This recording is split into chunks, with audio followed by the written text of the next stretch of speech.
In the western part of the island of Leyte, a village large enough to sustain a settlement of several families was blessed with rich and fertile soils, where the natives toiled over producing various bountiful harvests.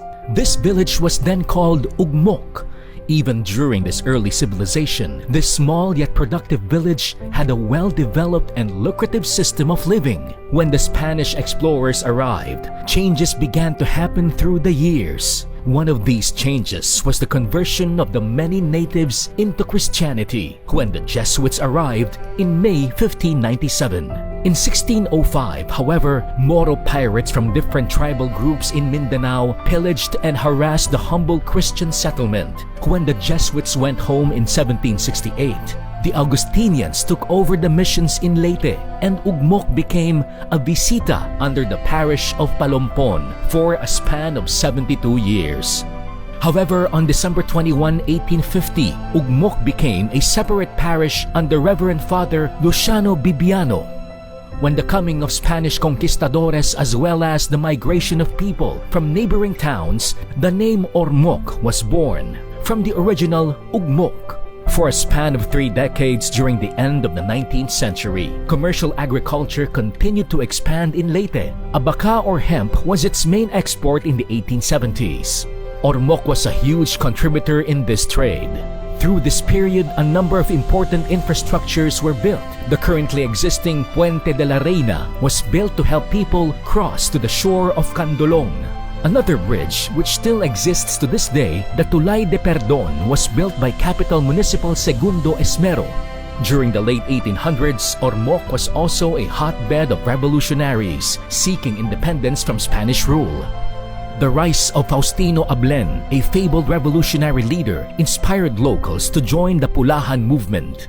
In a twist of events, Faustino's daughter Rosa later married a Spaniard, Don Felipe Larrazabal. The Larrazabal family would later become prominent in the growth of Ormoc after World War II. The golden age of Ormoc started in the 1920s with the sugar industry started by the Aboitiz family. During this period, sugar was listed as one of the products enjoying privileges in the US market, and the shift from abaca to sugar began. The Ormoc Sugar Company or Osco Sugar Mill was built in Ipil in 1919. Ormoc City was a witness to the deadliest aerial and naval battles ever fought during World War II. The last stand of the Japanese invaders occurred in Ormoc, and the war officially ended on December 10, 1944, when the invaders finally surrendered to the Allied forces. Although the damage was severe, the city was able to quickly recover amidst burning houses, phosphorus shells, and immense amounts of rubble and ruin. With its continuous progress, Ormoc was proclaimed a city on September 4, 1947 by the first President of the Republic of the Philippines, Manuel A. Rojas.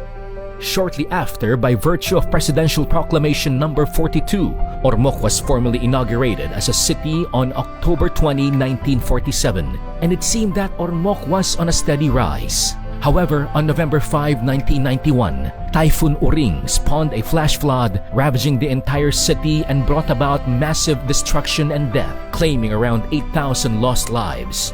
Also appeared lost, but with the aid of several humanitarian organizations, Ormoc struggled to get back up. The Japan International Cooperation Agency or JICA assisted the city in implementing a flood mitigation project which would ultimately protect the city from another destructive flood while helping boost the local economy.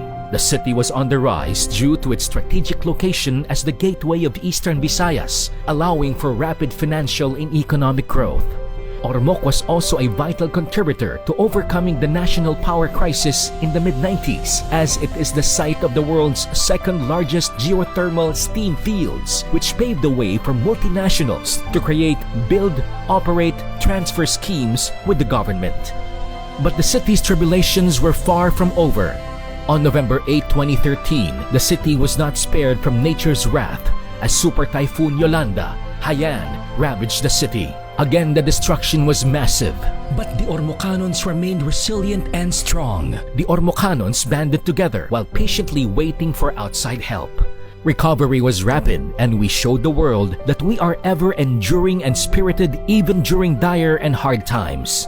Just 3 years after the devastation, Ormoc City is displaying steady progress and stability. From a small town with dirt roads and cobbled streets in the 1940s, Ormoc is now an expanding concrete jungle and home to flourishing businesses and institutions. Feast or famine, it will thrive and prosper.